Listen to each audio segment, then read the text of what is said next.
All right, ladies and gentlemen, we are 1 week away from the biggest show in wrestling, and that is Wrestlemania. Hooray! I'm about to say not really, we missed Wrestle Kingdom, but go ahead. Burn.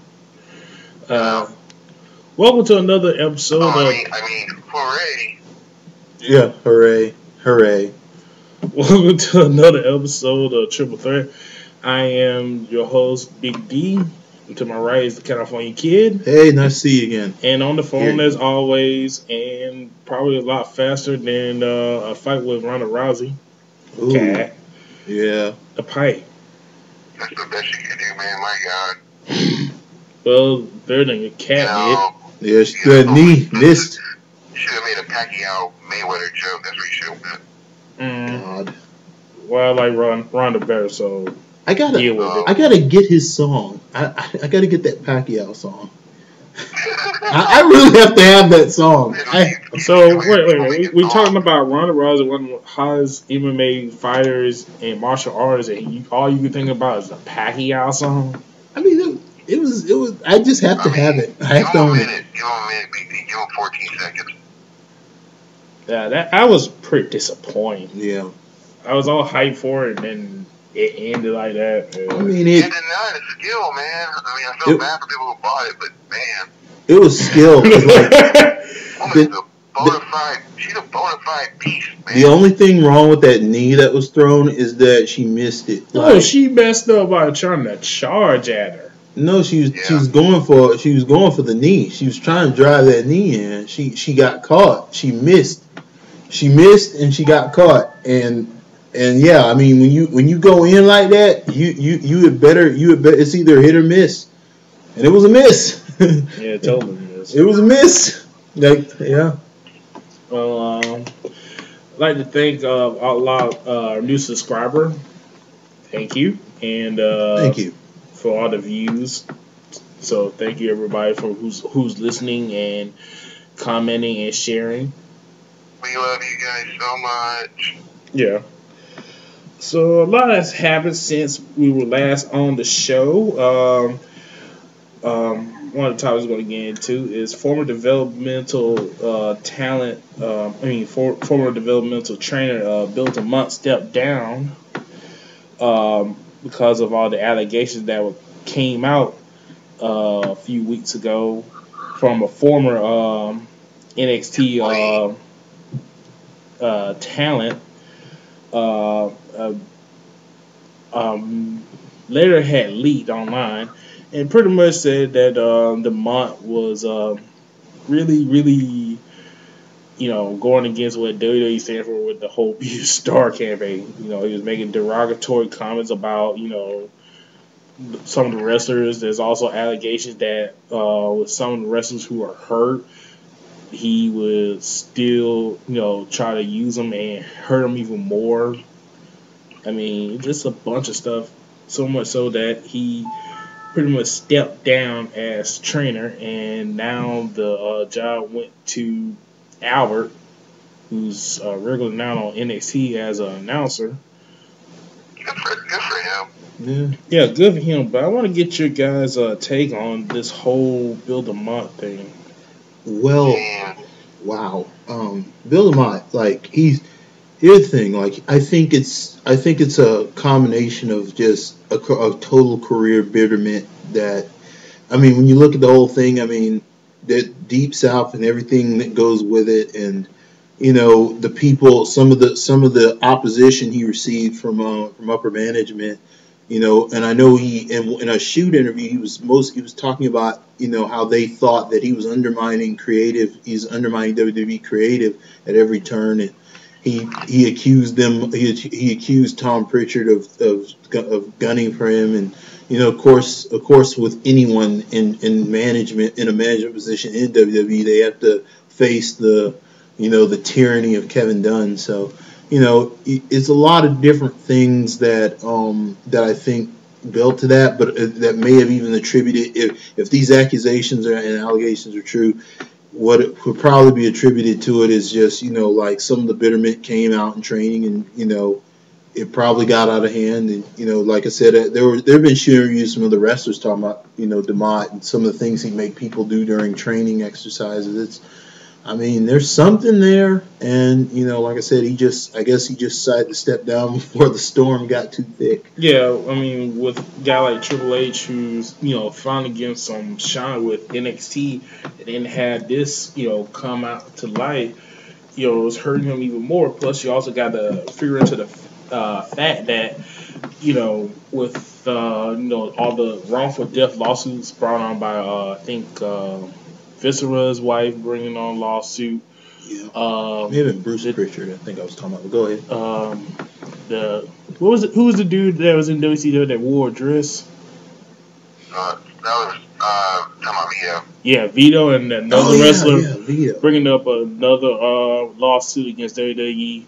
They probably went behind the scenes and told him that he had to step down because they gave him a chance to step down or be fired. And plus, it also didn't help the facts that WWE did a so-called investigation and didn't find anything, and then it would make them look bad if they had to, backtrack after saying that.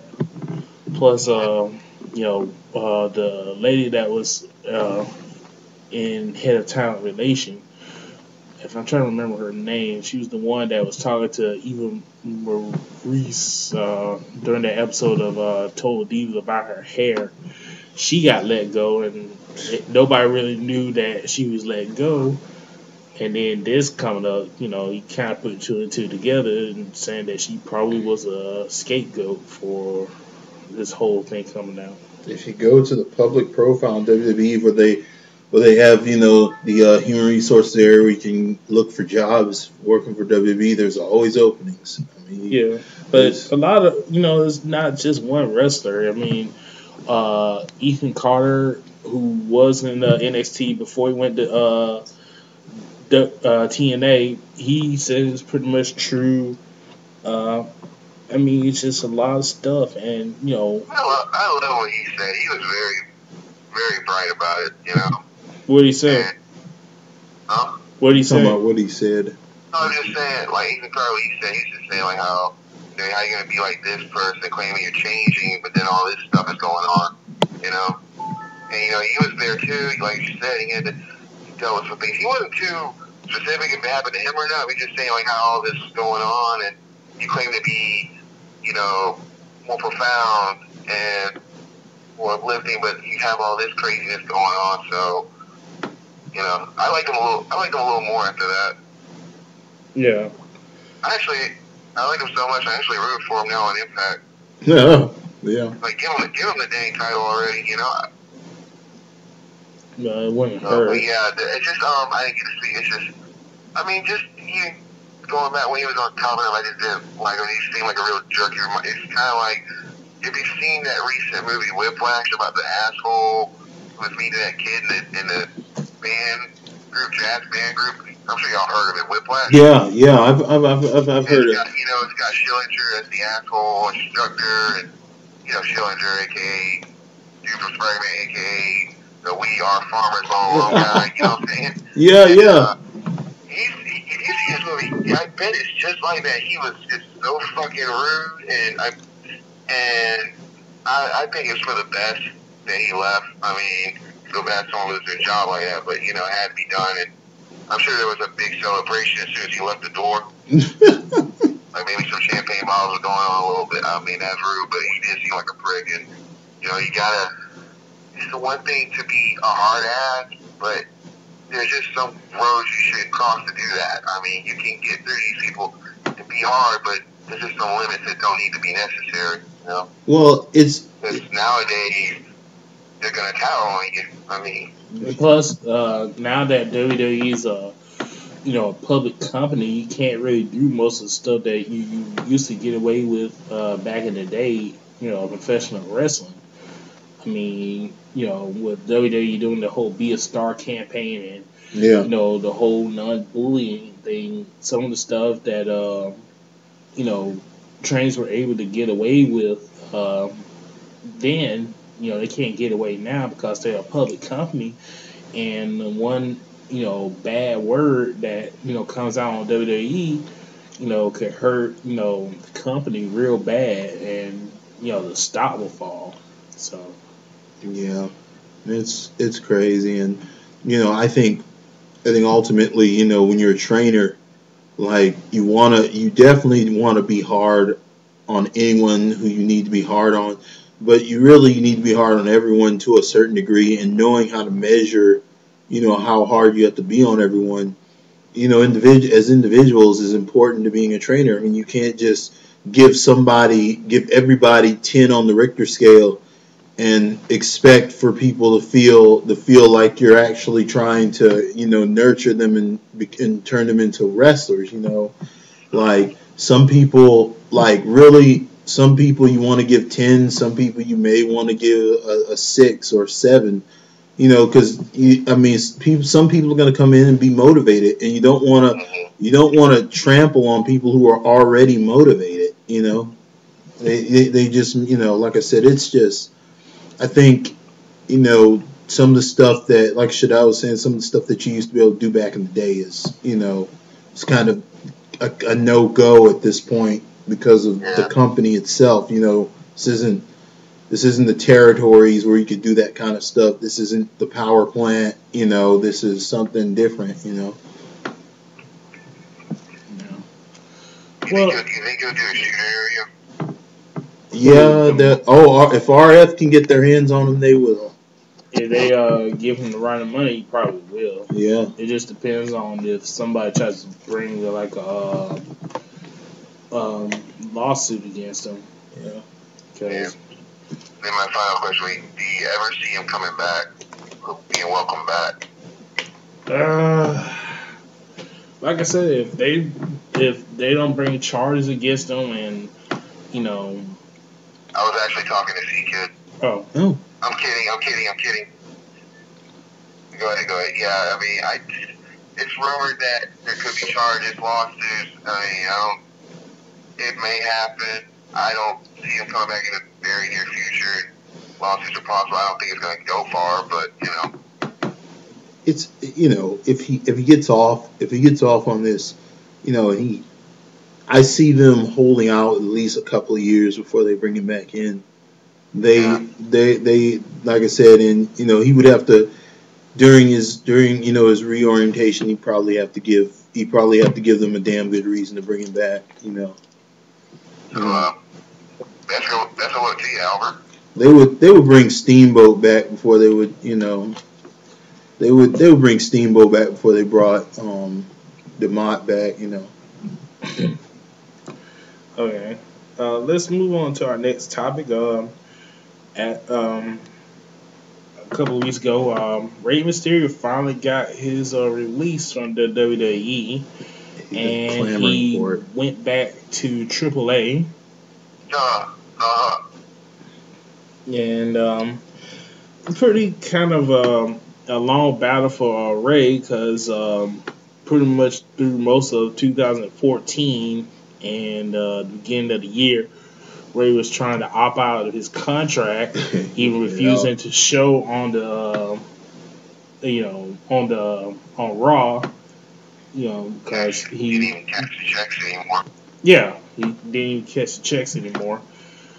It's kind of a bittersweet ending, because Ray has been pretty much a big staple for WWE, especially with Eddie passing, and it's just sad that the last time he was on the WWE program, he was getting booed by everybody because they didn't put Dan Bryan in the Rumble. Yeah. But he made some comments about why he left. He said, after my last surgery in 2011, I came back at the end of 2012. I felt like I rushed myself. I went back on the shelf, came back, and they put me with Sakar, and I felt like I wasn't going anywhere. I was being thrown into just having tag matches. There was no direction for Rey Mysterio. My contract was coming to an end, and I decided not to resign. I wanted to take time off to spend time with my family and go from there. So, what you guys thought about Ray not signing with WWE and going back to AAA? I mean, I'm surprised.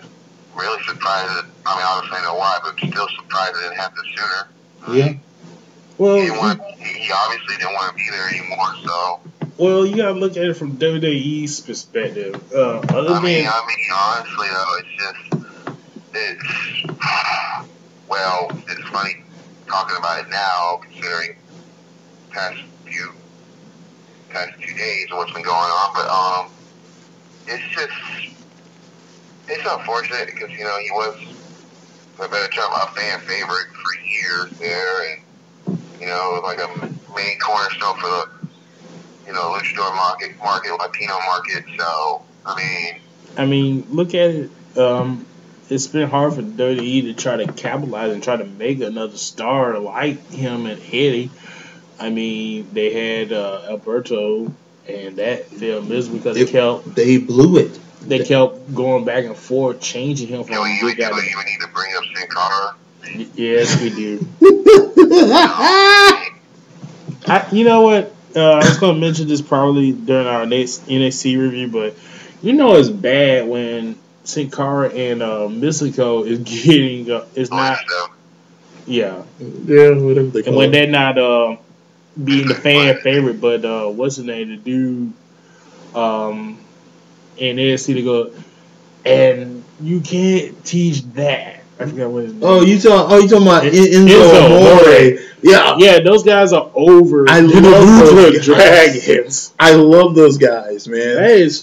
That's bad. It's amazing that a dude that has a slogan that says "You can't teach that" is getting over.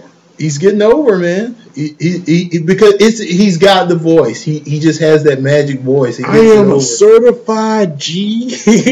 The gimmick is so well executed that no matter how corny it is, it gets over because the voice, it's so spot on that it's such Italian gangster voice, Mm-hmm. It works. He's got that down. I actually like Enzo Amore. It's a good gimmick. That one disc he did the big guy, I forgot what his name is. Big Kev. That one disc he did on the Lucha Dragon, like, if you can't save us on our car insurance, they get out of Yeah, that was great. That was messed up. Yeah. But back to the Ray, they just failed at trying to find somebody to click with the Latino audience.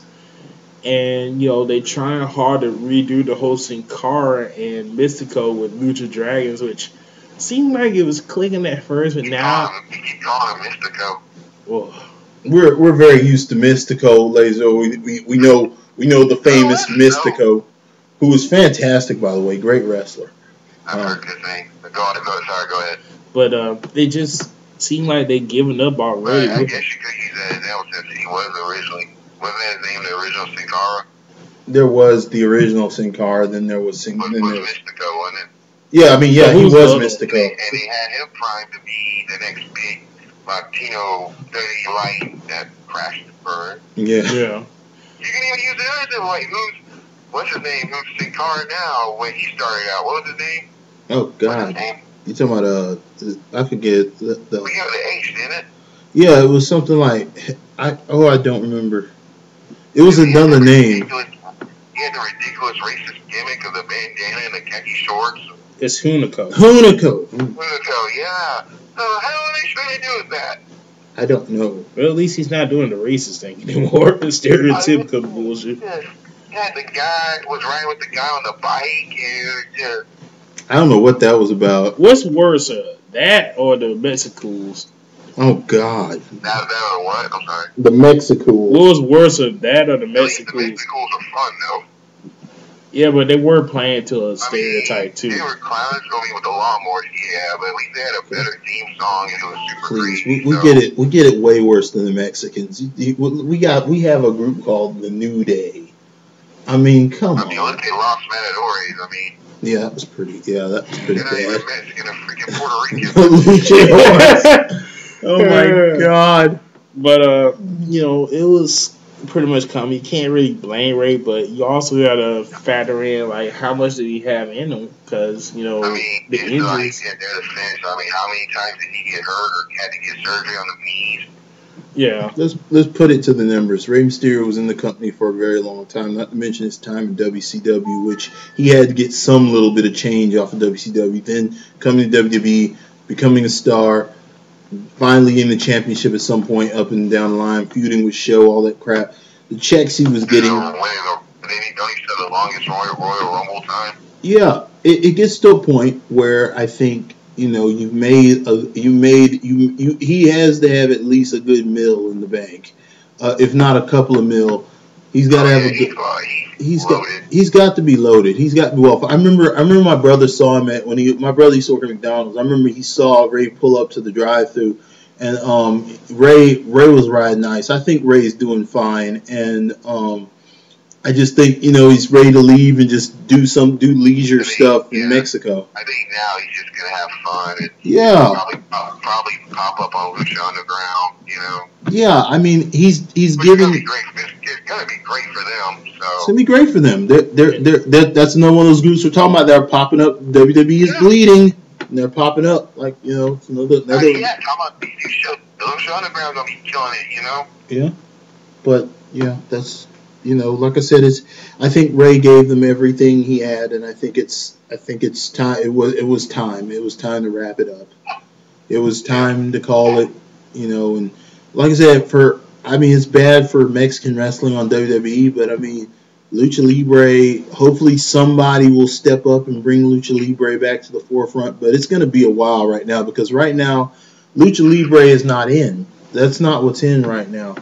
Right now, what's in is, the European styles are in, the Japanese styles, strong styles in, and, just American technical is in right now, like New Age, and more New Age American technical like you see at ROH, and that's chaining's in, that kind of stuff is in right now. It's in, it's now, and that's what's selling, that's what's selling right now. But it's pretty big for Lucha Underground guys. They're probably going to get Ray, and they already got Alberto Padron, which is kind of cool, man. Yeah. That is pretty cool, man. But, on the heels of that, tragedy happened over this weekend as of this recording. I can't believe so many people have posted that video. Yeah, it's awful. You're going to Mexican wrestling. Apparently, something happened at a AAA event. It was a crash event. It was a crash event? Yeah. Yeah. Wrestler by the name of, forgive me if I mispronounce the name, is Payroll. And it was like El Hijo Payroll, right? Something like that. Yeah. It was El Hijo de Pero. I feel like we heard that name before. Yeah. Aguayo. Yeah. Okay. Yeah, that's him. He was in the match, and I think it was the guy. I forgot. Is it? It was Manic. Yeah, I was about to say it was Suicide, but the guy name is Manic, and I think it was Ray, and who else was in there with Ray? I can't remember. It looked like it was Tiger. Tiger Ono. Yeah, it looked like it was him. But apparently, Pero was doing this, got her Corona. I think it was setting up for the 619. It was like first Ray drop kicked him out the ring. Mm-hmm. He comes back in. And then he does the Hurricanrana. Ray does the Hurricanrana on him. And somehow, like, he goes, says his one night, does Hurricanrana, and his neck just hit the rope or something like that. Yeah. And just motionless. Gone. Yeah, that's where the clip that I saw that was on TMZ picked up at. The guys is like you know how he set up for the 619. Yeah, his hands are out and his head's on the rope, but yeah, you can pretty much both him and Manic are in that position. Yeah, but Manic was on the outside at first. No, he was right next to him. Yeah, but the one I saw, he was on the outside first, and you can clearly see that he was pretty much out. And like the clip I saw was like it was right at that point where as he was drop kicked and they're both on the ropes. He does a 619 and he just goes right past his head, and then Ray's looking confused, like that wasn't supposed to happen. And they're trying to, they don't know what they're doing. They're trying to, improv, work around it, and man, it gets thrown out of the ring, and Conan comes next to him, and it was just like, oh my god. Yeah, he was gone. And Conan was trying to talk to the guy, but he didn't respond, and then he would stretch her out. And then like the medical guy was hitting like other wrestlers at that moment. Yeah. It was bad, man. Yeah. 35 years old. Yeah. And now, I don't know if it's true or not, but what they said it was like whiplash. Yeah. And like now and a freaking stroke, A stroke. Yeah, that's what he said. It was a stroke due to the spinal something. He must have went really hard and fast at that thing, man.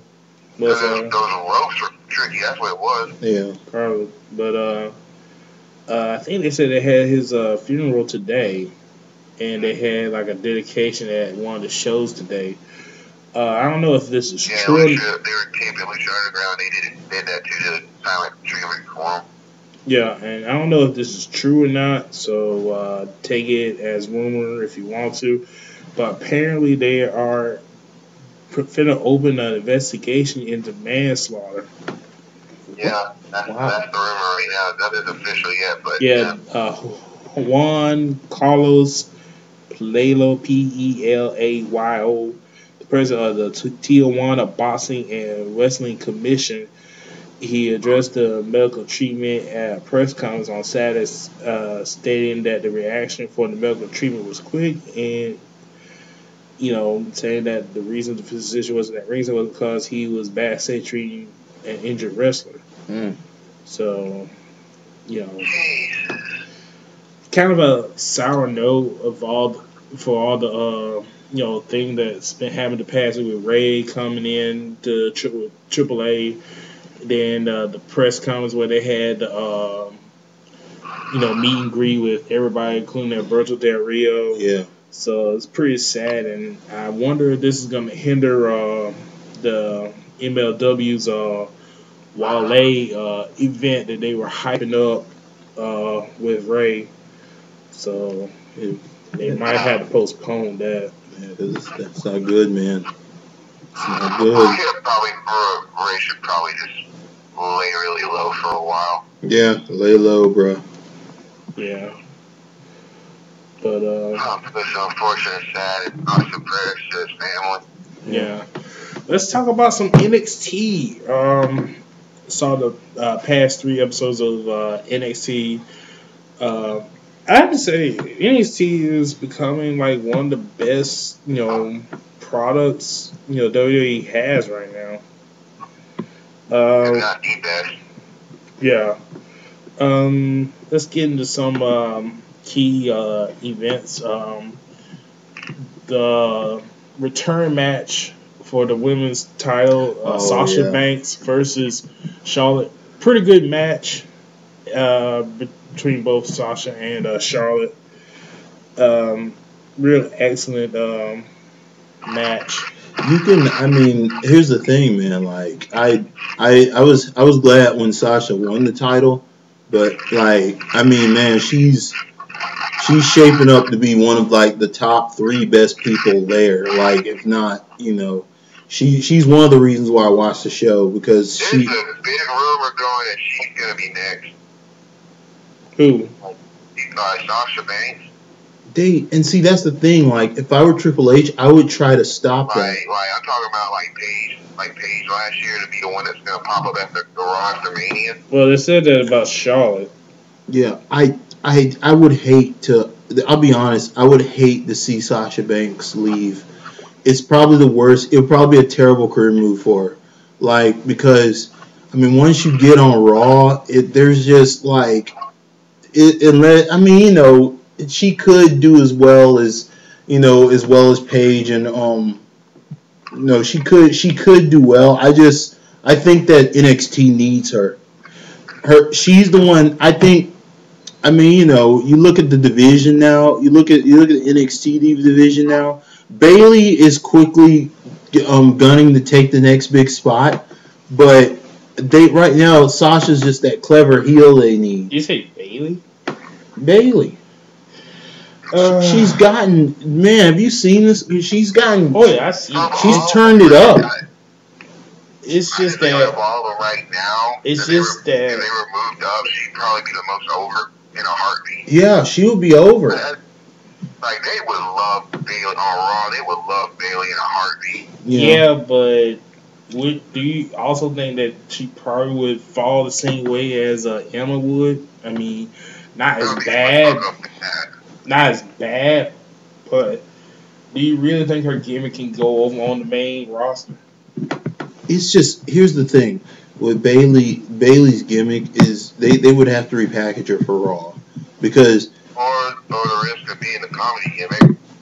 Yeah, that would be a bad. And I mean, going to Raw would be bad. And plus also another thing that might hinder her going up to the main roster is her appearance. I mean, like, a lot of people, I find her attractive. They would have to repackage her. I mean, like, they would repackage the same thing like what they saying about Charlotte, that she's not like a model type. She doesn't look the way that most divas should look in the WWE's officials' eyes.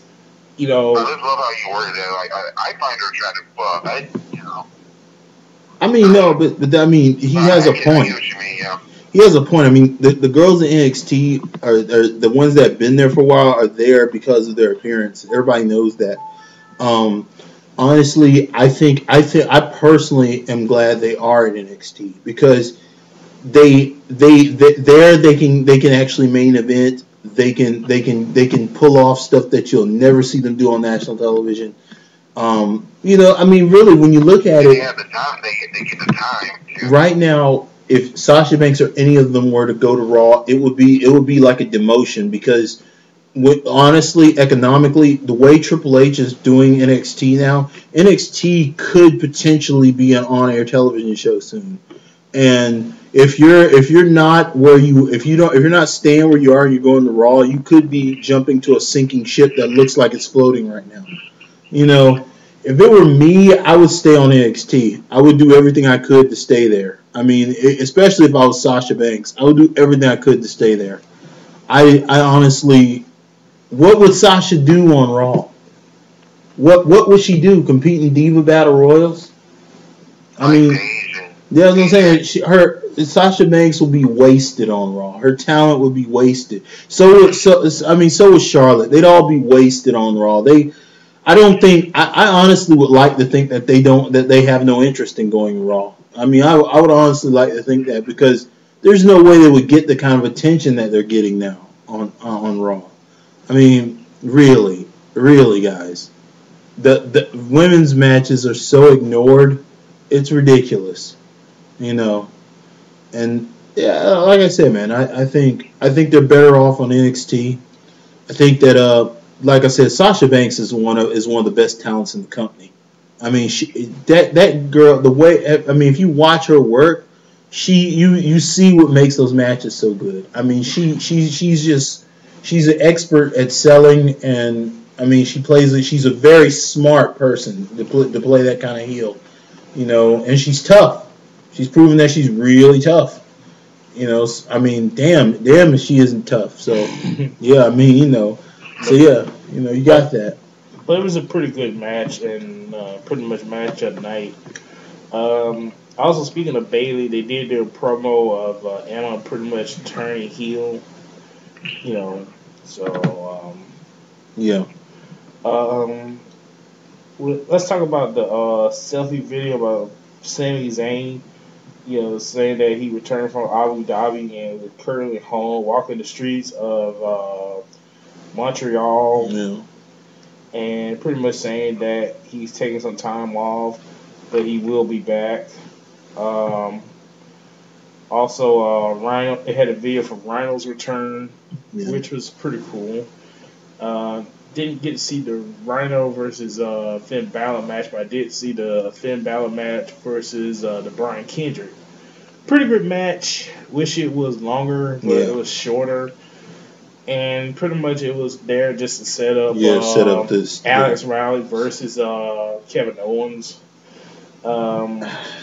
Then the next episode had Kevin Owens putting water on Alex Riley, pissing him off to the point where he pretty much quit being an announcer. That was pure Kevin Steen. That was straight up Kevin Steen.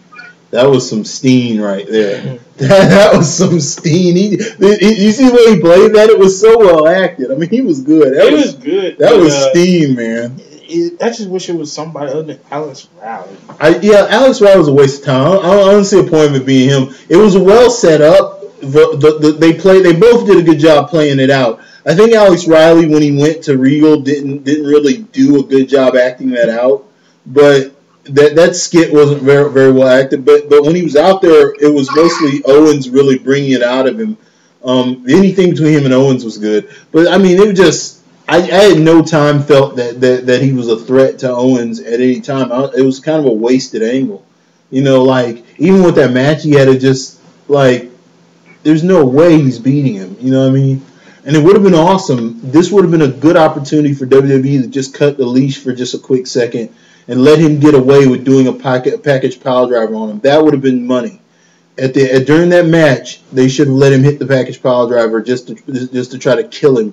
And then that would have made more sense to kind of keep. That would have given him something to gun for, you know. Yeah. Something to build on, like, you know, he hit the package power drive on Alex Riley, like, oh my God, you know, it's like, holy crap, this junk's gotten personal, you know. Yeah.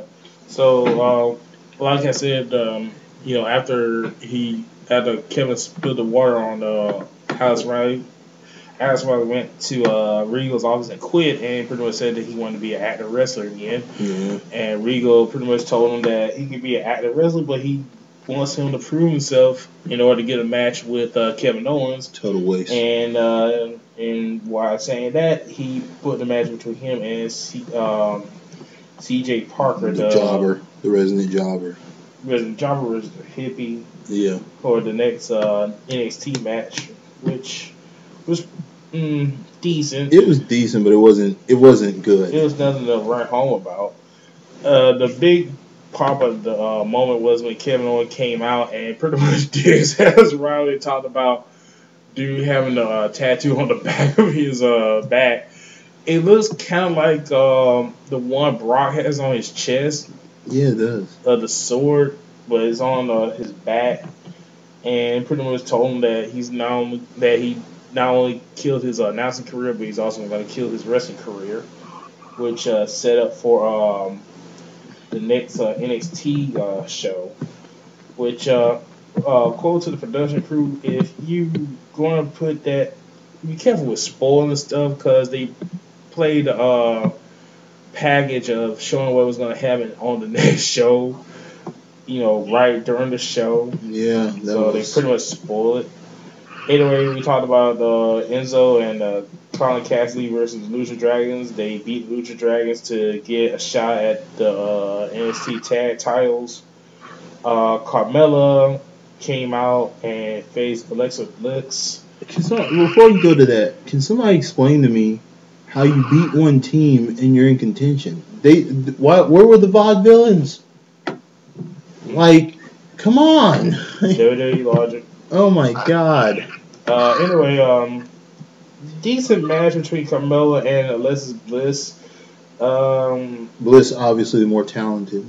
And a lot of botches here and there. Little you can botches. pretty much tell. They just need a little bit more work. Yeah. But that name for finisher, good God. Yeah, that was. What do they call it? The sparkling star. Yeah, sparkle splash. The sparkle splash. The I wanted to laugh out loud when I saw that. That thing was like crazy. But it was good. It's just a name for it, you know. And she got. It's a good move. It was a really cool move. Talk about CJ Park, Tyler Breeze, and Hideo Itami. Yeah. I'm gonna call him Kenta. Fuck it. Yeah, Kenta. Yeah, let's just go with Kenta. Kenta. It's Kenta. Pretty decent, pretty good match for these two. It's always been, but Tyler Breeze got the win, so now I think it's like 2-1. Yeah. for their rivalry, and that's set up for the next NXT show, which was live. Well, from what I was taped, but it was live from the Yeah. Arnold Sports thing in Yeah, Ohio. Hall of Fame thing where they brought in Triple H. Yeah, and they basically showed the package with Triple H accepting the award with Arnold, and they showed everybody out with NXT and the autograph signing and the preemptive matches. And they showed Arnold backhanding Paul Levesque, which was just hilarious. Yeah. Let's see. The highlight of the match was Alexa Bliss versus Sasha Banks. Decent match. Yeah. Ended with a DQ. Which I don't know why the fans felt cop out. That was actually very, very good writing. I thought it was fine writing for what they had. It was good writing. I thought that was a well planned match, and that's the only way it would have happened. I think it was it was good. It was a good write. Yeah. Sasha Banks confront Alexa in the back, saying that she didn't beat her. And then Rigo got in between them and pretty much set the match for next week between Alexa Bliss versus Sasha Banks for the title. I want to also comment on the fact that what really is hurting. The only thing I think one of the things that's holding WWE back from being excellent sometimes is when they allow these things to be overly scripted. When someone comes back to confront you about a loss, that needs to be ad-libbed. I mean, that really needs to be.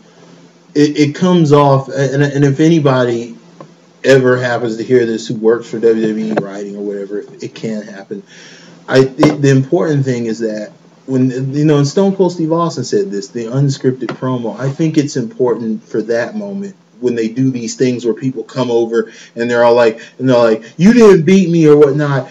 That needs to come from the heart. That really needs to come from the heart for this thing to sell. That part needs to come from the heart. You can script the opening promo, but that when somebody's pissed about losing, that can just be they need to let that be ad libbed. They really do. That kind of takes away from it because you can tell like Sasha started out where she was really going to go into it, but then you see her eyes shifted. She had to go to script, and I'm just like, God, let her just go. Let her go, man. Just bleep out whatever she says that's not television worthy. But you're on the internet, damn it. Let it fly. It would make it more emotional, But anyway, whatever. Yeah. And main event was Alex Riley versus Kevin Owens. Real short match. I really didn't understand why this was the main event, but I guess it was there to give. They could have given us more Sasha Banks. Finn Balor versus Kevin Owens. Kevin Owens wins with the power bomb. Yeah. After the match, he decides that he's going to attack Alex Riley again, but then Finn Balor comes out, and right before Kevin Owens is about to attack Alex Riley, Finn Balor jumps off the stage and attacks Kevin Owens. Balor gets him in the ring, finna I guess doing knee into the corner, but Kevin Owens goes outside and walks away, setting up for their match on the next NXT. You missed the best part of the whole match. The best part of this whole scenario happens on Kevin Owens' exit. It's hilarious. It's the littlest thing. Did anyone notice when he went on his way out, he just kicks out? No, he kicked him. It was hilarious. Dude, if anybody missed that, then you go back and watch that part. It's the slightest little thing. You think he just passed him, on his way out. No, he gave him a kick. That was hilarious. He got one good one before he left. He just like, dude, I know they would be laughing in the back about that shit. They'd be rolling. They had to be rolling in the back. But pretty good thing for the Ohio fans. Wish we can get some. Hopefully NXT will come here soon. It's been I think it's like their third or fourth time away from Florida. So hopefully, with them doing good here, they add some more live events to Like coming here, yeah, that to would be NXT. nice. I would go. Oh, definitely. If they came here, I'd have to go. Yeah. What about you, Mike? It's probably the most positive we're ever going to be talking about anything wrestling related in this episode. Pretty much. Yeah. Yeah, and yes, I would go. Hell yeah. We'd all I go. would go and pray to God Finn Balor was there. Yeah. Yeah. There you go. Yeah. Yeah. It's like, wait, it's going to be like one question. Is Finn Balor there? Like, yeah, okay, I'll order my ticket. Yeah. Yeah. Give me front row. Go Yeah. there and buy a Sami Zayn shirt. Oh, if Finn's gonna be there, I'm going front row. I was at Finn, Sasha, Yeah. Bailey. Yeah, I gotta go see Sasha. I've become a Sasha fan. Oh my God, CQ, now you're starting to sound like him. I'm a Sasha fan. I really am. Any chick that says that she loves Dragon Ball Z, and plus she had a picture of her with the Battle of the Gods DVD. You're such a nerd. You are too. She's a lady of fine taste. She is yeah, definitely for Sasha. And Sasha, Finn, and Kenta. That's all I need. Kenta. Tell me those guys are there, and I'm like, okay. Sasha, Finn, and Kenta. I will pay. Yeah, I bet you the tickets would be ridiculously reasonably priced. Yeah, I'm getting front row. If those three are there, I'm going front row. But all right, let's head on. We gotta talk about the upcoming pay-per-view, WrestleMania. Is it just me, or is your excitement for it is just astounding? Well, look at how it's been built. I mean, normally I haven't really. Yeah, but I've been skimming a lot, you know. Well, yeah, because it's been pretty much boring. You would think. No, because like I skimmed the whole program. I mean, because on Mondays it's like the following and base hotel. I ain't got time for that shit. No, I mean, but go ahead. Sorry, yeah, the build has been honestly of all these matches. I'm really excited about the ladder match over anything. Well, the ladder match and the battle, and just the craziness of the battle royale. Wow. That is still one of the ugliest trophies ever. I'm sorry, Andre, but that was just an ugly trophy. I'm sorry. Yeah, but that didn't work. It hasn't been one of their better builds. Yeah. So desperate we got to get LL Cool J involved in this. Oh my God. What about LL Cool J? He's doing the opening music. Ain't what it is? You're doing like the opening music or something? I think so. Oh, good Lord. I believe he's doing. Now, hold on, people listening. That's not a diss to LL Cool J or anything. No, I think he'll do fine. I just think it's a little bit. We love Cool James just as much as some of y'all probably do, but I think it's just a little bit out of place. Not real. Well, I think it'd make more sense if it was Snoop or somebody, you know. Yeah. Snoop's gonna be on the Raw before WrestleMania, so yeah, he's coming back. Yeah.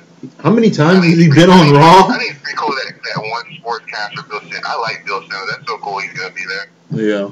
JBL took a bad shot at him Monday night. They're just talking shit at each other. But go on. All right. We might as well just mix in predictions with this. God help us. But this is not like a final card because they haven't said like what's the final card for WrestleMania. I guess they'll do that after Raw Monday. More likely. All right. So let's get started. Who do you think is gonna win the Andre Battle Royal? Do I really even care? No, what was the question? I'm sorry, I didn't hear you. What? Who's gonna win the Andre Battle Royal? I really want it to be Sandow. Like, that's the first thing that pops in my head. As much as he's done and got over with Miz, or Miz, that's fine too. But like, I just think that would be such a great moment for him. Like, so I would probably say Sandow would be my pick. It could be. I was way off last year, so I have no idea. So I wish they would bring somebody from NXT up with this. This would be perfect thing for them to do. I think they said something like that in online that they were going to have a battle royale for for that, Wow. for a spot on WrestleMania. I can't be sure about it, but What did it doing the match at me? yeah, I think either in the Battle Royale or hang on, let me see if I can. Yeah, dude, that's gonna be on the show. The tag team title match is gonna be on the pre-show. Yeah, it was on a tweet. It said that ANC will hold a tournament Thursday at Access. Yeah. The winner advances to the Battle Royale at WrestleMania. Yeah, but did they say how many people are going to be in that one, or is it? They didn't say. I think they did this beforehand, but I think it was for the Rumble. Yeah, it was for the Rumble, yeah. And they did that for Bo Dallas, wasn't it? It was Bo Dallas or I want to say Rusev, but I don't think it was Rusev. No, it was Bo Dallas they did that for. Yeah, it was Bo Dallas. Yeah. But if it's going, I guess you should ask who's going to win that too. Okay. I would say I put money on either Breeze or Adrian Neville. Breeze or Neville.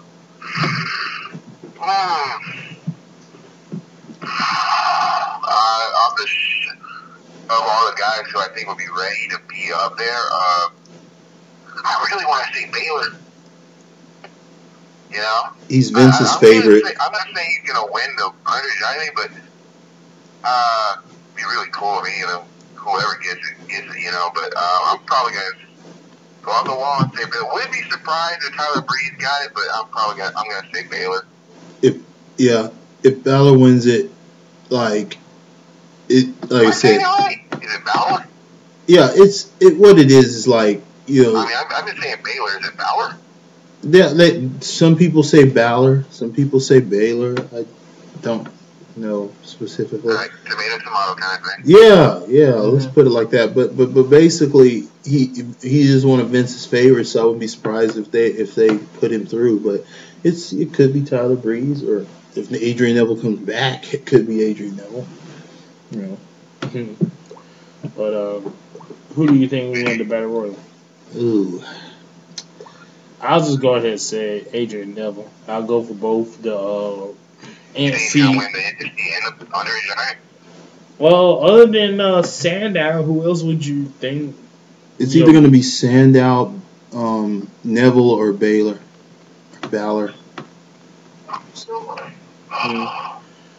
So let's move on to the tag match: Paige and AJ versus the Bella Twins. Which will surely be match of the night. Are you serious? God, no. Actually, I had to go there, didn't I? No. That's about as me when I was talking to a coworker at my job. She was talking about how she loves the Bellas. Oh my goodness! I bet you told her what Sasha Banks would ever tell you in your dreams. Wow! Oh, you motherfucker! Wow! I take it back. I'm sorry. She would tell you to get lost first, but you know. But I guess I'm glad AJ's back, and you know, as a friend of me. Was anybody else cringing when they saw that match with her and Nikki Bella? Give Divas a chance. Hashtag. that little diss the Bellas did would have worked if we didn't see that whole clip with Brie Bella pretty much, you know, made at the Comic-Con. They just. Yeah, but I did cringe, but I'm gonna say Paige and AJ. This really should be with the belt on the line, but you know. Yeah. But I guess Paige and AJ, then they're gonna start feuding each other. And then Nikki punching AJ out like she's fucking Big Show. Yeah, that was just. Do you still think about that kiss? And Yeah, get kissed. And then when Brie kissed Paige, you're still thinking about that? I mean, AJ, when Brie kissed AJ, you're still thinking about that? Can we get back to the match? It was great. He enjoyed it. Yeah. I can't wait to see that on NXT. Maybe we'll see Sasha kiss Charlotte or something. All right, let's let it go. I'm tired. What do you want from me? I'm trying to make this sound interesting. We're talking about this match for the Wrestlemania. I'm trying to make it sound interesting. Oh my goodness. He's doing You guys make my job so hard. Dude, you're doing great audio porn here. You know, you're gonna give us a show with YouTube again. They already got. I figured something out over the past few days. The reason why we kept going to private was because of the way I had titled the episode Miss. That's probably why we kept getting private. Yeah. Pretty much probably because a lot of people were mad because of the title and probably reported us to YouTube. Why? Because they don't like Miss or something? No, because they weren't nothing explicit. It's about a bunch of guys talking about old bitches. You YouTube viewers, you guys are something else. Why are you saying you guys? I wasn't talking about you in general, just saying you as a whole. Oh. Okay. I wasn't talking about you, no flower. Never mind. But go ahead, did you guys pick yet? No, we couldn't. I'm gonna go with the Bellas. I just got a feeling that somehow WWE's gonna screw over AJ. So bad. I feel bad for Paige, but Paige is on their bus. It just seems like they're gonna screw over AJ so bad. Your pick, can't forget.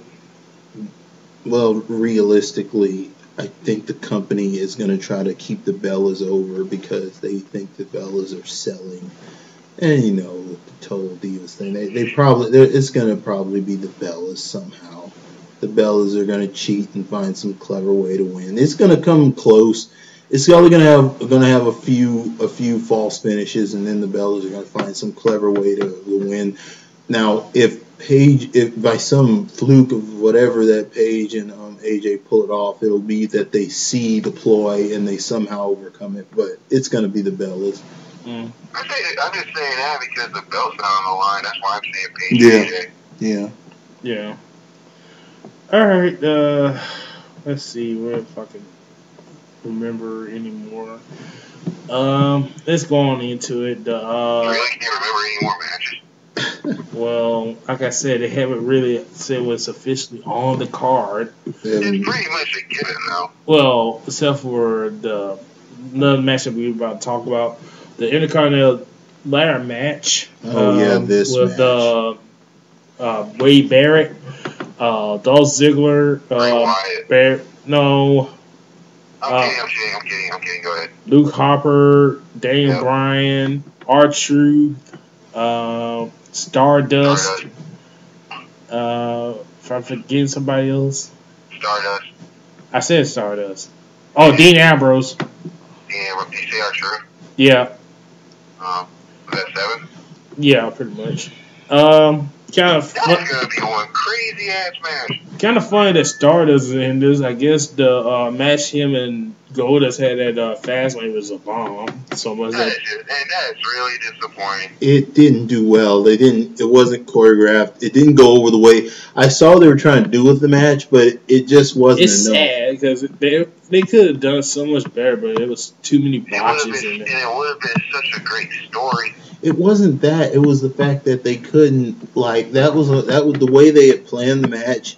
It was more befitting for an R-rated kind of thing. Like, it should have been a lot more hardcore. In terms of just things that should have happened in the match, it should have been a lot more edgier. The way I knew what they were trying to pull off, but it wasn't. It just wasn't the right time or the right stage to do it. They could have gone with a different plan. They should have just ran the match like they normally run their matches, fast paced, quick. Let's go. And should have had. They could have played it off from there if they just ran it like they normally run it. But they worked it. They worked a different kind of. They worked a slower style. And they were trying to tell a good story, but it was just poorly worked. It wasn't poorly worked. It just they weren't able to get the content they needed in there to make it get over. Yeah. But I'll go and do my pick.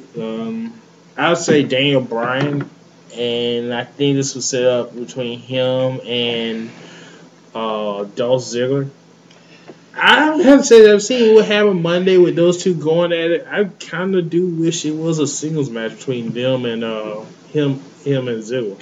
They need to give everybody something to do. That's why they threw him in. Yeah, but I mean, like I said before, I would rather see Ziggler and Dolph. I would have liked that. Ziggler and Bryan match instead of a Sheamus and Bryan match. They did it right.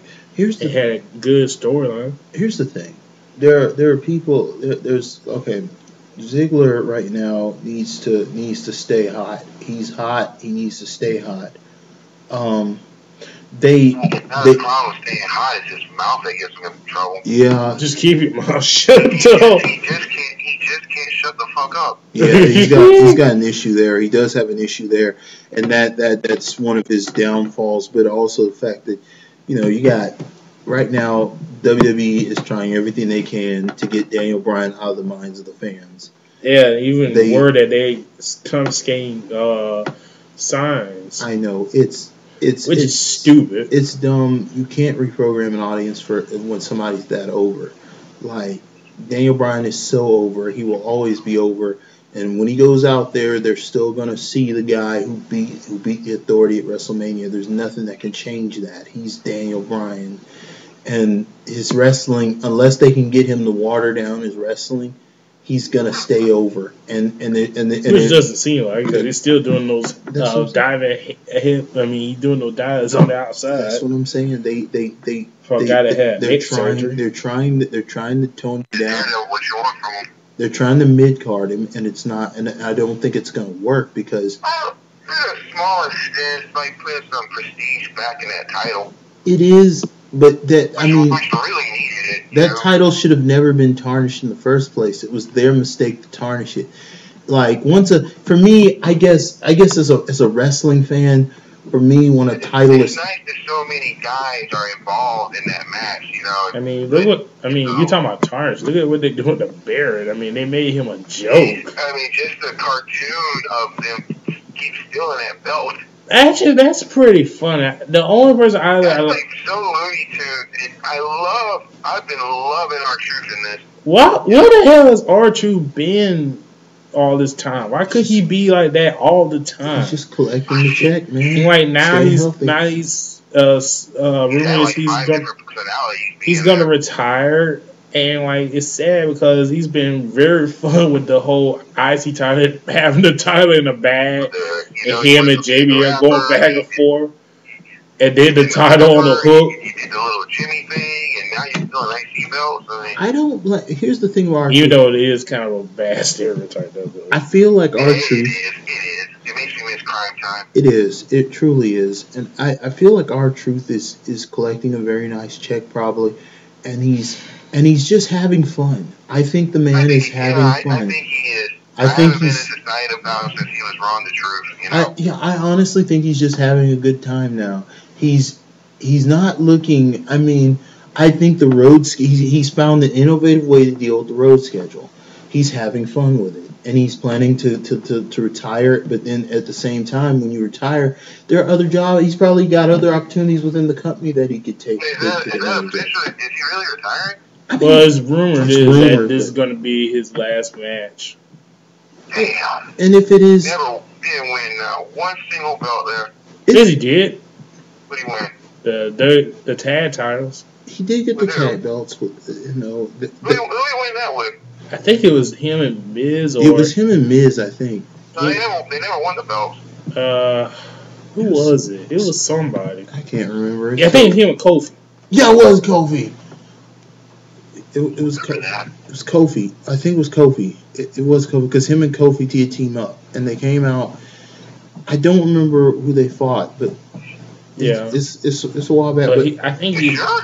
I think so. We'll do the math on this, ladies and gentlemen. We'll research. To be fair, Kofi has been in a lot of tag teams, so. Kofi, they will not invest in him. I don't know what he's like backstage. I don't know why. Kofi? They will not invest in him. He's worth it. I mean, imagine he's a He's still paying for that dude. damn Randy Open his Orton mouth up like bullshit. Ziggler does. What did he do? You know, he was in the ring, and I guess he did Oh, something. he's talking about the Orton thing. He botched the RKO, and Orton was pissed. You can see him on TV saying, "You stupid mother effer," and he got heated about. He just said stupid. Well, he said stupid, He said stupid 3 straight times. and he got pissed and did the RKO and pinned him. Okay. Then after that, it just went downhill with Kofi from there. But see, They didn't give him like a real push after that. And I think Now he's okay now because he is in a new day. And I think being friends with CM Punk didn't help much. Yeah, that was Probably. That was a bad hit. He just played these had the wrong cards. Ooh. Oh, did anybody pick it? I did. Who'd you say? I said, "Damn, Brian." I'm gonna say Ambrose.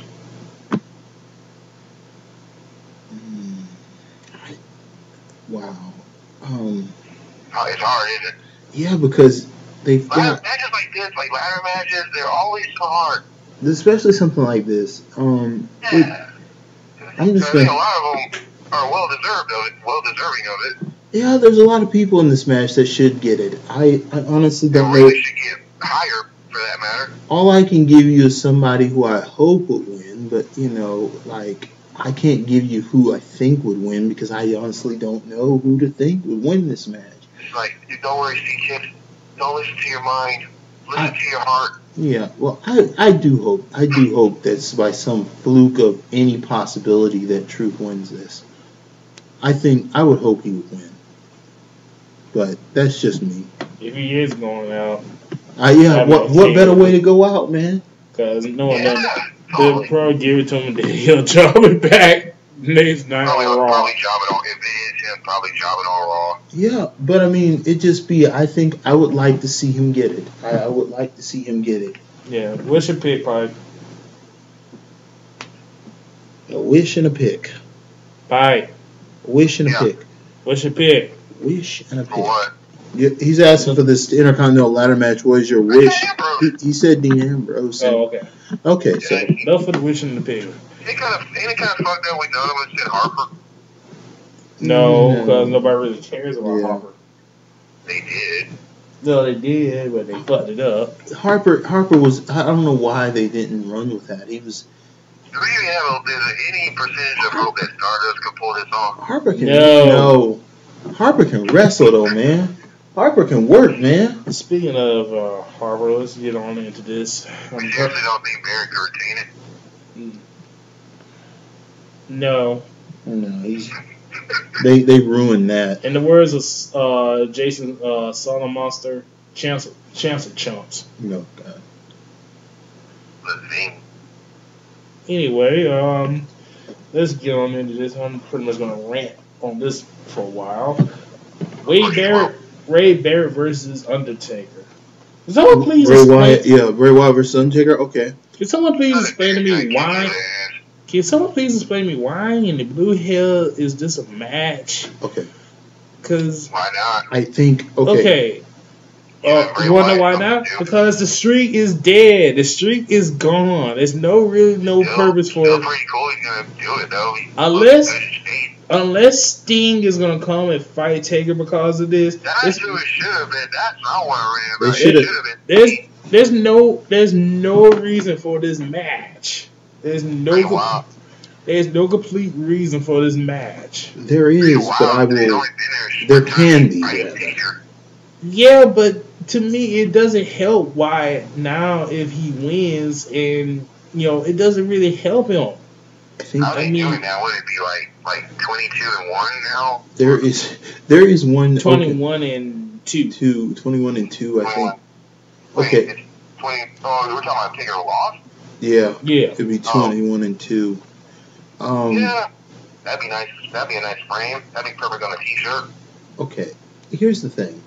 This is what I gather from this. If you're WWE and you're in business and you call the Undertaker back to face Bray Wyatt, you have Bray Wyatt do what I will say. I will give him credit. These were some excellent promos and programs he's been doing here. But here's the bottom line. It would have been wise to not let Brock win that match and done this instead. Although we did get a great rise from Paul Heyman off of that win. However, the only thing that can be gained here, which I think they're gunning for, number one, I think there's a consensus between Vince McMahon and Mark Calloway that they don't want the Undertaker legacy to be based around the streak.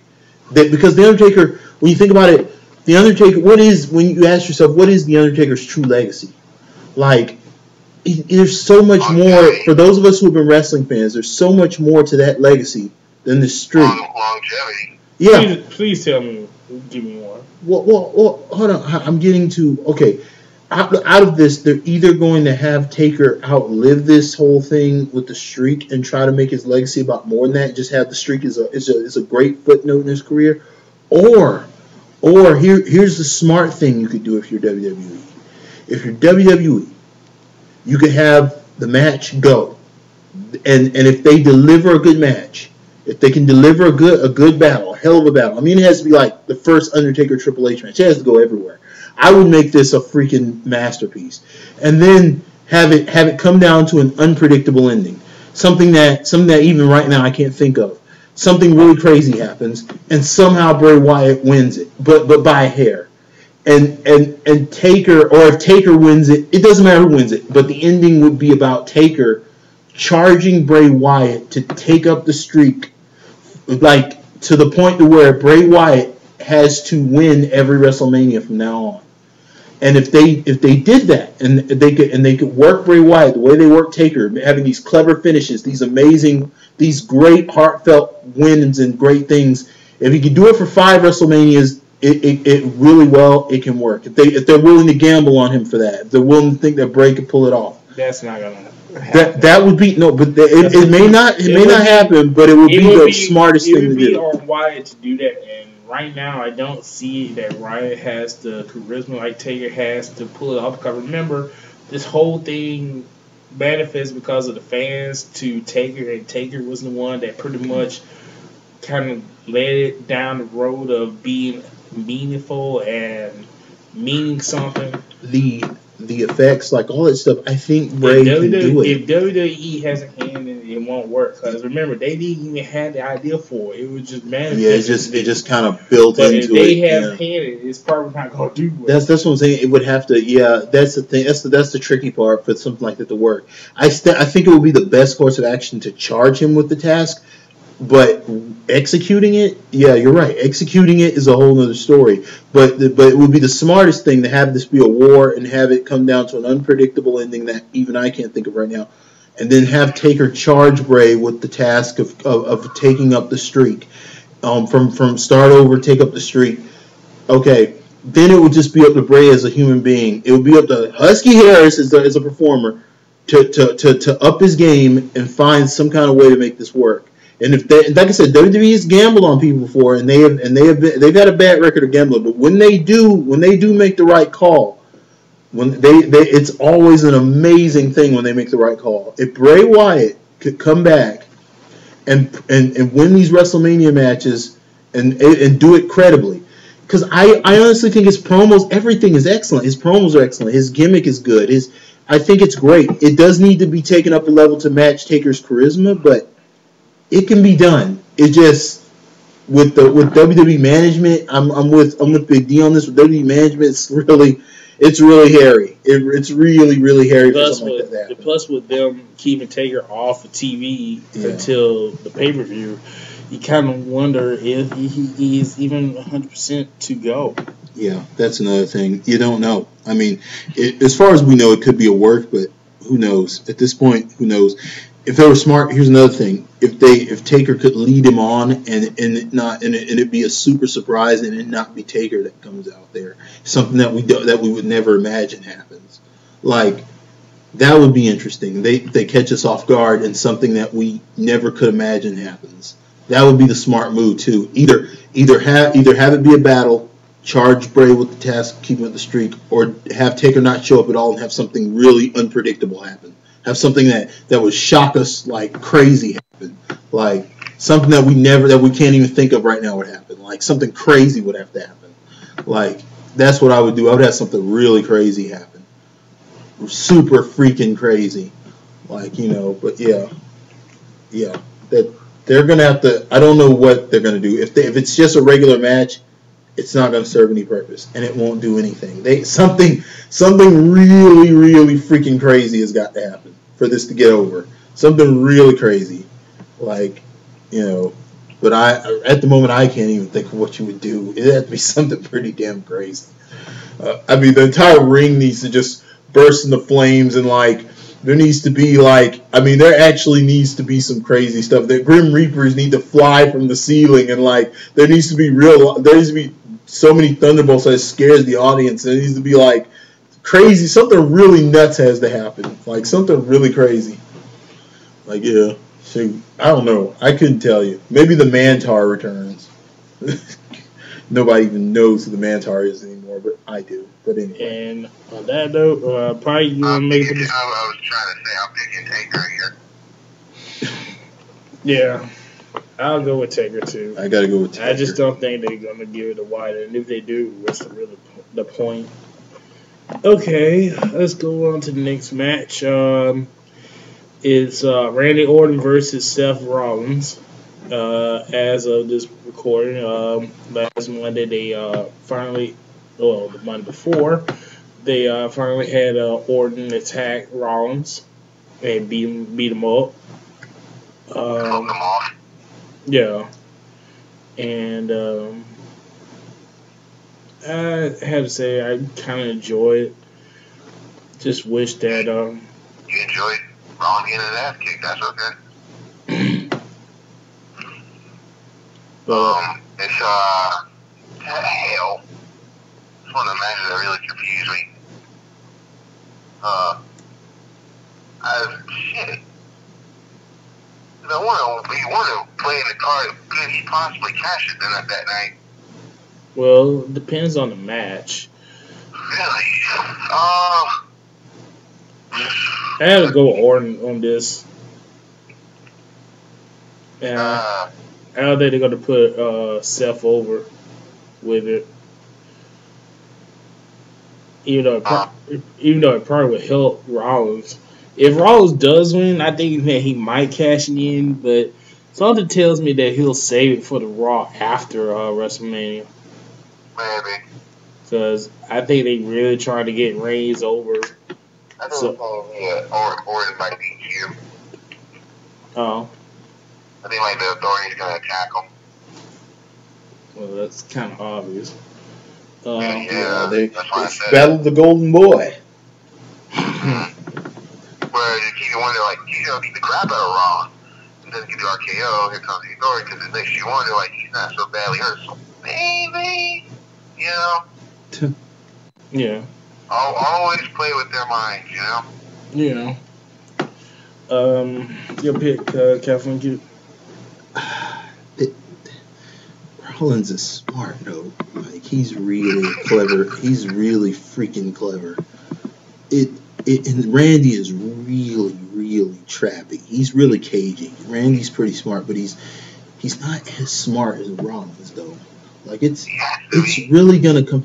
He's smart. The character is smart, but the character can be slick, but he's nowhere near as calculated as Rollins is. Rollins is way more calculated. Randy is just cagey. Rollins is more like the scientist. Yeah. Rollins is more like the guy who has traps upon traps upon traps, laden with more traps. He's the new edge. Randy has traps that are set up in clever places, but Rollins has contingencies. Rollins has a lot of contingencies. It has the potential to be a very dirty match, but ultimately, if Randy can't trap him somewhere, if Randy can't catch him by surprise somewhere, then Rollins, and even if Randy catches him by surprise, Rollins could still win. It's gonna. I'm gonna say Rollins. I'm gonna say Rollins is gonna win this somehow. But I may be wrong. Like I said, Randy may catch him right, but Randy, it's just gonna be on if Rollins is overcalculated. Yeah. On to the next match. The U.S. title up for grabs. John Cena versus Rusev. Okay. This match. The first one I saw the first one. Decent match, and the ending was actually great. That was a great ending. That was a great finish they set up. I really liked it. That long finish was great. They really did good with that. I'm hoping that they can do way better this time because those two really do work well together. They did. I mean, that match was. I've never. I don't want. I keep reminding people. I don't hate John Cena.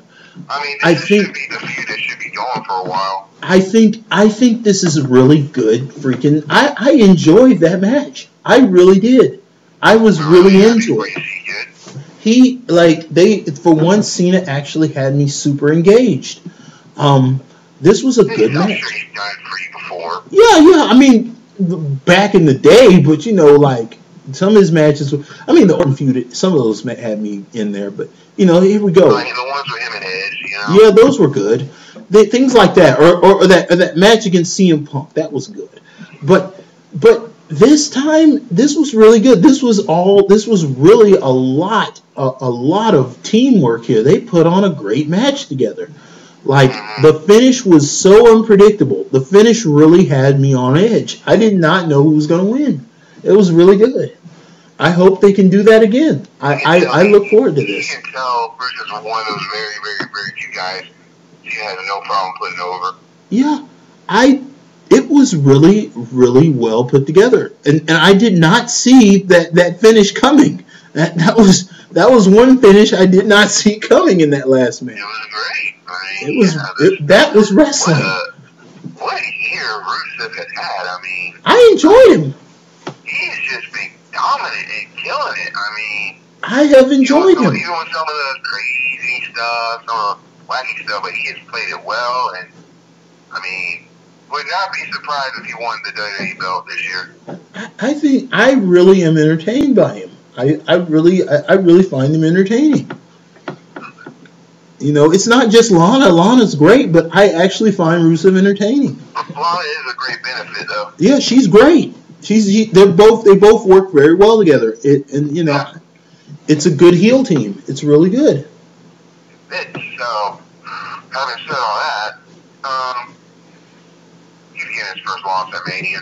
First official. I doubt they're gonna let Cena sink in Mania. Sorry, I had to straight the blow just like that. He's either gonna get his first pin or he's gonna tap out officially. If they didn't give it to Bray Wyatt, they're not gonna give it to Rusev. No! It is possible that we are wrong. I mean, I would be surprised if Rusev. Of any newer guy, that would be the one that he would give it to. If Rusev beats Cena, I will be shocked. I will literally be shocked if he beats Cena at Mania. More shocked last year with Lesnar and Taker. Yeah, nothing will ever shock us like that. I mean, nothing can ever shock us like that again. I mean, that was the shock of the century. The anchors on CNN were shocked. Yeah. Everybody was shell shocked. The whole planet is shaking. Yeah. There were foreign newscasters like Mexico wouldn't shut up about it. Yeah, they went off. But yeah, so I would be. I'm expecting to be surprised, but my official pick, Cena. Yeah, I'm going with Cena. Cena, it's going to be Cena. It's WrestleMania. Will the feud end after Mania? No. It's time for America. It's only 2 matches. They'll probably do about at least 2 more. This is their Sheik slaughter. This is the rehashing of the Sheik and Slaughter. I am so surprised they brought those 2 back for this feud, which they probably will. I'm betting if this becomes a long program, you will see Sergeant Slaughter and Sheik back again. I guarantee it. They will be backing the opposite side, the opposing side. You will see it happen.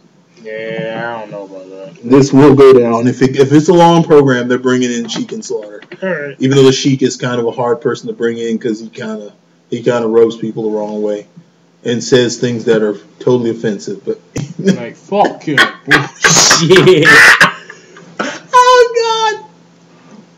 Oh boy. Speaking of fucking bullshit, let's move on to the next match. The Icon Sting, or in WWE's case, the Vigilante Sting versus Triple H. Okay. Alright, I got something to ask. Why is it that they're trying to play off with the whole WCW death thing as the reason why Sting's going after Triple H? Is that the best that they can come up with? Yes. Yes. Oh my God, it's been 13 years and haven't waited for my revenge, Triple H. Seriously? The Vigilante. Shouldn't you go after Vince instead of Triple H? It would make more sense. You would think you would. Oh my God. Okay.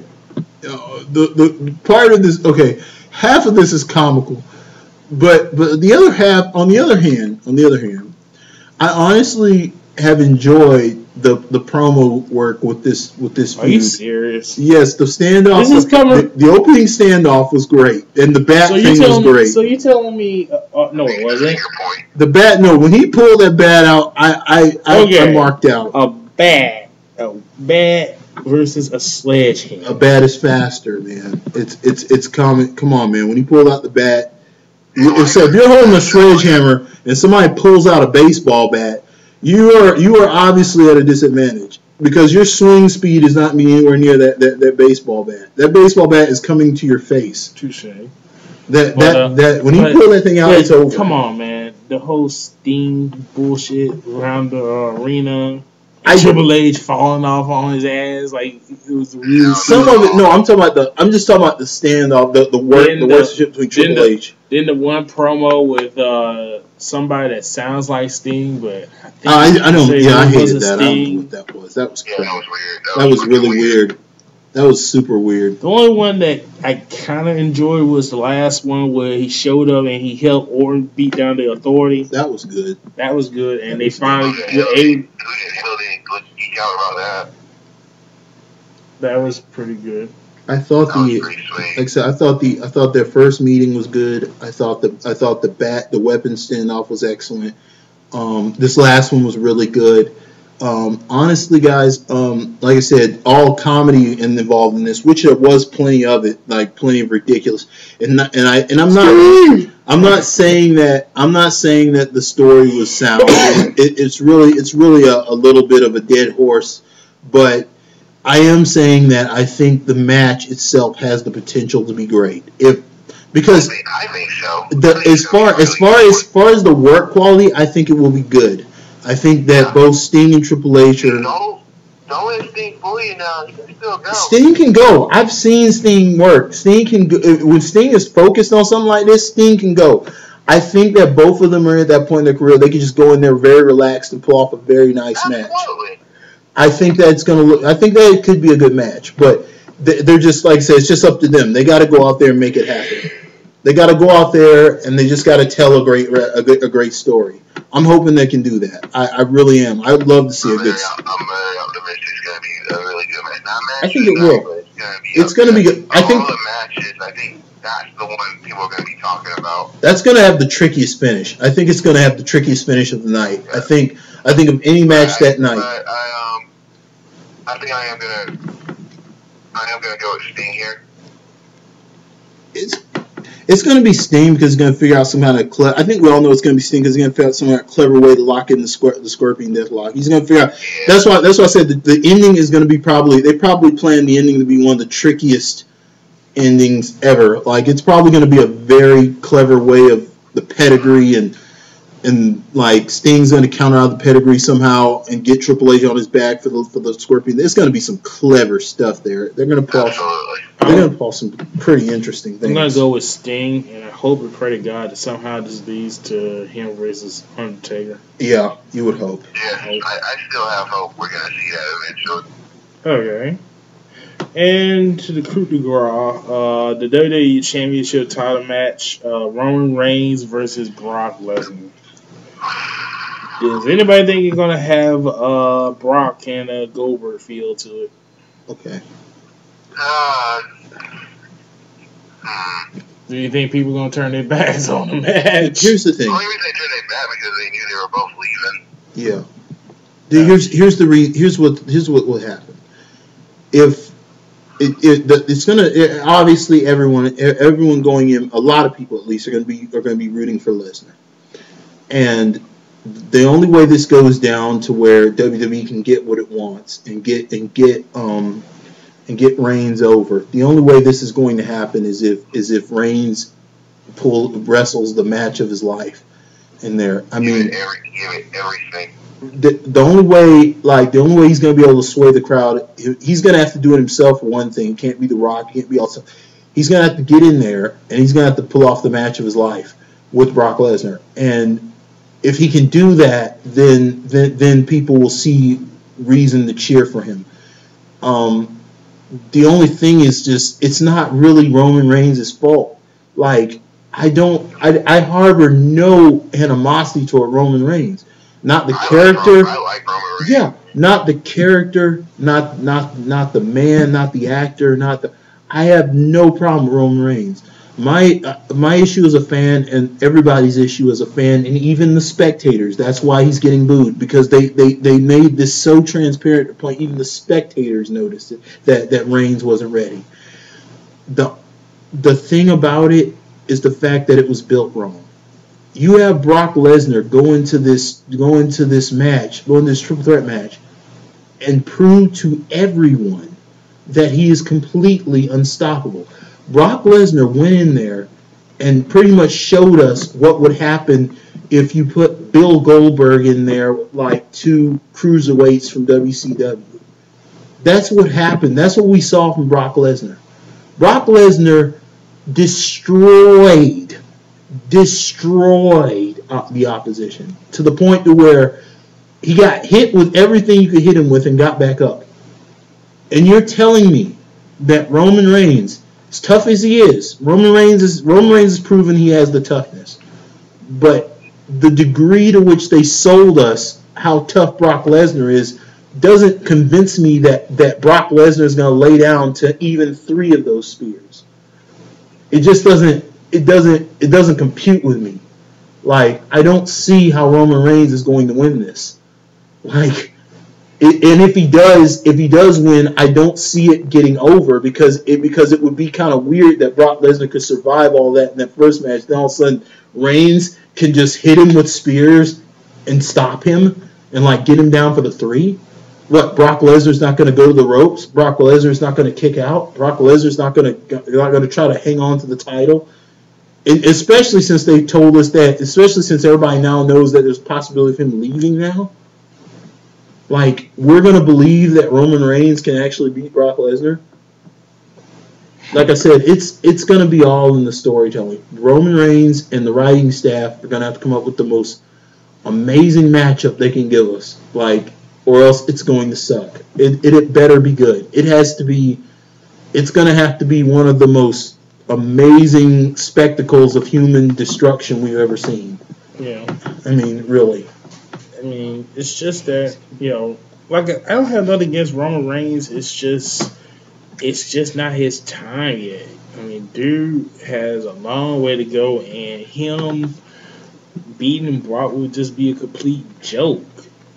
I mean, it goes to back what California Kid just said. They build him up, and of course they're going to build him up just so Roman can look powerful in beating him. But to me, that would be kind of bad for Roman because, not a lot of people actually believe that, he can do it.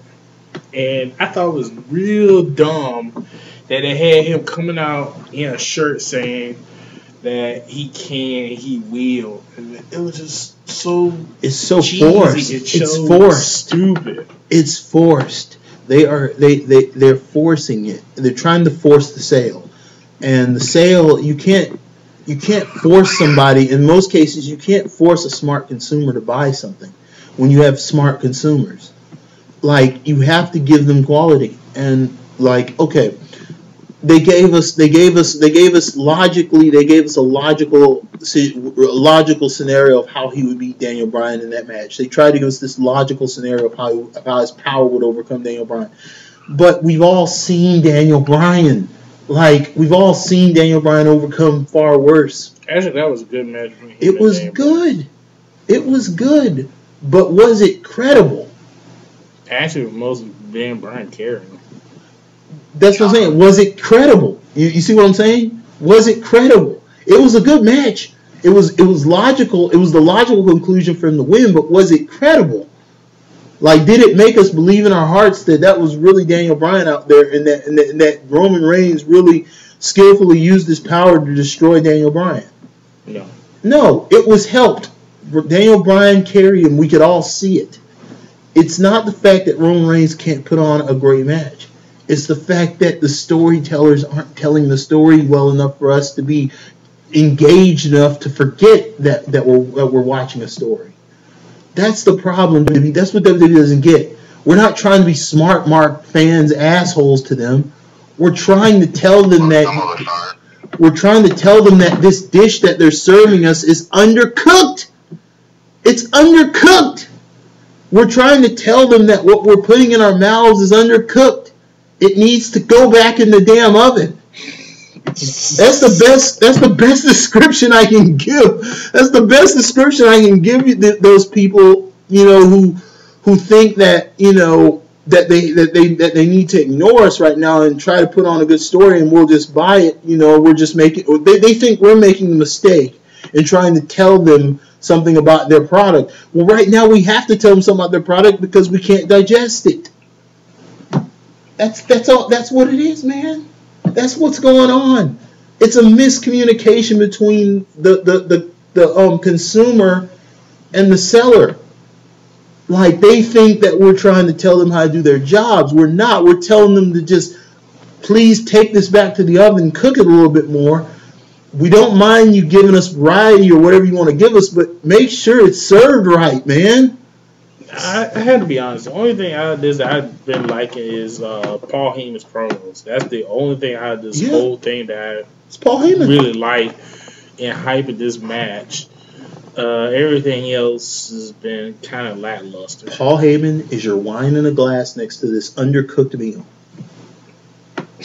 There you go. There you go. But I'll give Roman Reigns a try, but honestly, to me, it just seems like it's going to lead to Seth Rollins cashing in on him, taking the title and having the feud between these two guys and then him getting the title back. It just seems like it's the ultimate outcome. Like I said before, if Roman wins, depending on how the match between Orton and Reigns ends, I don't see Reigns cashing it in on WrestleMania. I think he'll cash it in the Monday after with somehow Brock maybe laying out Reigns and then Rollins coming in and picking up the pieces and getting the title off him that way, because they do have to have Brock do something before he leaves. And honestly, I think it's kind of funny how WWE is making fun of the whole situation with Brock showing up during the Rousey fight, the last UFC, and then they added to the storyline saying, is he going to stay or not, and cutting off Paul's mic, trying to make it seem real. Part of UFC is sports entertainment. And pretty much, they're still saying that Brock and Vince are still at odds with the contract negotiations, so we might not be seeing Brock for a while, depending on if he signs back with WWE or UFC. I think the whole thing between him and Vince is a work. It's about money. I don't think there's any personal, long term. Well, he did walk out on Raw. I know, but I think they're using that as a work. I think that's partially a work. I hate to say it, but I'm going with Reigns, regrettably. If WWE was smart, they'd keep the belt on Brock. If they were smart. I don't think so. Pike, what's your take? Pike? The better look, I want to say Those are this. two beautiful speeches you guys just made. I was very impressed with that. And I just kept thinking that whole time, of course Roman Reigns is going to win this fucking thing. It's like, now do I think it's going to be a good match? Yeah. I think Roman Reigns is going to give it his dandy. No matter what he does, at least half that crowd is going to boo the hell out of him. I mean, that's already a given.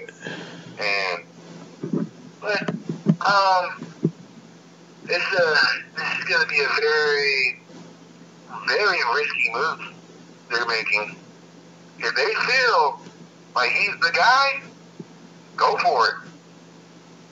Give me some. Like, even if he fails, at least say that you did it, you know? At least with him, he's going to stick around, and we don't have to wonder what his next title defense is going to be. I think part of this is a necessity. I've enjoyed Brock, but if he wants to go back to UFC, go back. I mean, go back and make UFC more interesting, because Ronda Rousey can't do it all by her damn self. Yeah. Especially with having 14-second matches. CM Punk's fight's gonna pop up. So I said, Brock, you'll be in the street. You won the belt. You're gonna job Roman Reigns. Go do your thing. Go own UFC again. And Roman, enjoy it when you win it, man. Because my prediction is he's gonna win it. Brock's gonna attack his ass, and then you're gonna hear the and then you're gonna have Seth Rollins gonna leave WrestleMania with that thing. You won't even hear the music. It'll happen so quick. It'll happen really quick. And then come Monday Night Raw, it's gonna be Seth Rollins Appreciation Night. Yeah, one thing we can agree on: either Reigns is going to be holding the belt on Raw, or Rollins is going to be holding the belt on Raw. My real prediction: Seth Rollins. Okay. Well, we'll end this episode of Triple Threat on this. Did anybody see the new Avengers trailer? Yes. Hell fucking yeah, I've seen it like 8 times. Holy shit, this is going to be epic. This is going to be great. I can't wait. That's going to be fan-freaking-tastic. The trailer opens with Ultron giving a speech about crushing humanity's hope out of the sky. Quicksilver looks dope as hell. Yeah. And then we get to see... I still can't believe that's the Olsen twins' little sister. Well, if you go by the comic book, well, actually, I take that back. I mean, that freaks me the hell out. Look at them and look at her. I mean, I'm just saying. I mean, I never thought the Olsen twins were attractive. But you look at her, it's like, damn. The who? The Olsen twins. Olsen twins. Like Scarlet Witch, you know, that's what I'm talking about. That's the Olsen twins' little sister. Nice. Go fig. Yeah. You didn't know that? No, I did not know that. Yeah, that's Elizabeth Olsen. Oh. Well, she probably don't starve herself like her two sisters. But go on. But, pretty good trailer. My best part is when Thor says, "That's all you got?" And then Ultron brings in more robots. Said you had to ask. But so I think my favorite part was and then that group shot that they did, that was fucking awesome. Just anytime they're showing the Hulk Buster. Yeah. That's gonna be a fun battle to watch. Yeah, I hope they have a better. I hope they have. I've seen it online, but you know, when I went to the store and saw them, they have all those. That's what I hate about toys nowadays, because they had the little small ass toys that doesn't look good. Then they had the big, oversized toys, which, you know, I just like the regular size, the 16, almost medium size. The little 16, 12, but not those big. And I just hope that they have more when the movie comes out. But those little big toys and the small ones, it just sucks. You know, and I mean, especially the Hulk Buster, because For my collection, I want Ultron, and I need to get me a Iron Man one. I didn't like that. That's right. We still buy toys. I didn't like the one they had for Guardians of the Galaxy. That was ugly. But looks pretty. Looks good. What do you think of Vision? It was good to see him. Just want to see what role he's going to play in. Who's playing Vision? Is it Michelle Rodriguez? No. What's that? That'd be ridiculous. Oh. But it's definitely going to be dope. I'm just hoping that they hurry on up. Maybe first hurry on up so we can go see it. Also, I wanted to touch on the Daredevil trailer. Look freaking epic. Oh, that's gotta be probably. Got a better look at.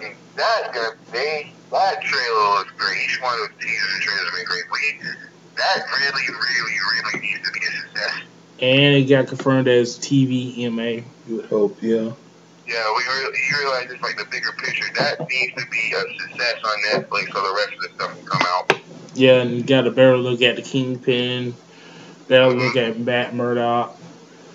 This is going to be epic. They already got people. Nobody's going to remember Ben Affleck playing that role. Oh, God.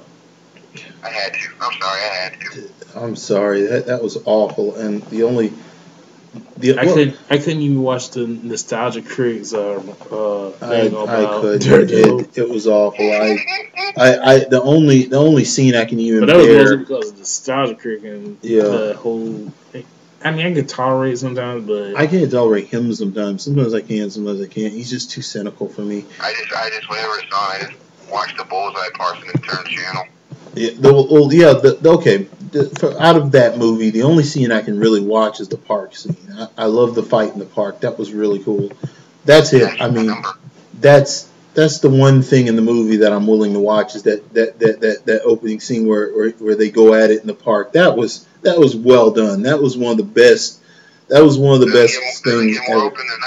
It was good. I mean, it was in terms when you look at all the scenes that Marvel does with action scenes. That's one of the. It's so bad that it's in such a terrible movie, but it's one of the best shot scenes I've seen Marvel do. It's so well done. It's not too. The acrobatics aren't too over the top and fake looking. They actually look pretty good, and they have the great acting. I mean, it's just a good scene. That park scene. I never forget it. It's a great scene. Daredevil and Elektra. The trailer is good, and I'm sure the series is going to be fantastic. Yeah, it comes out April the 10th. Cool. And with that, it comes to a conclusion. Another triple threat. Thank you, everybody, for joining us. Thank you, Captain Kid. Thank you, Pike. Please like and subscribe and leave a comment. Tell your friends. And we'll see you after WrestleMania. Peace. We're all seeing Rollins.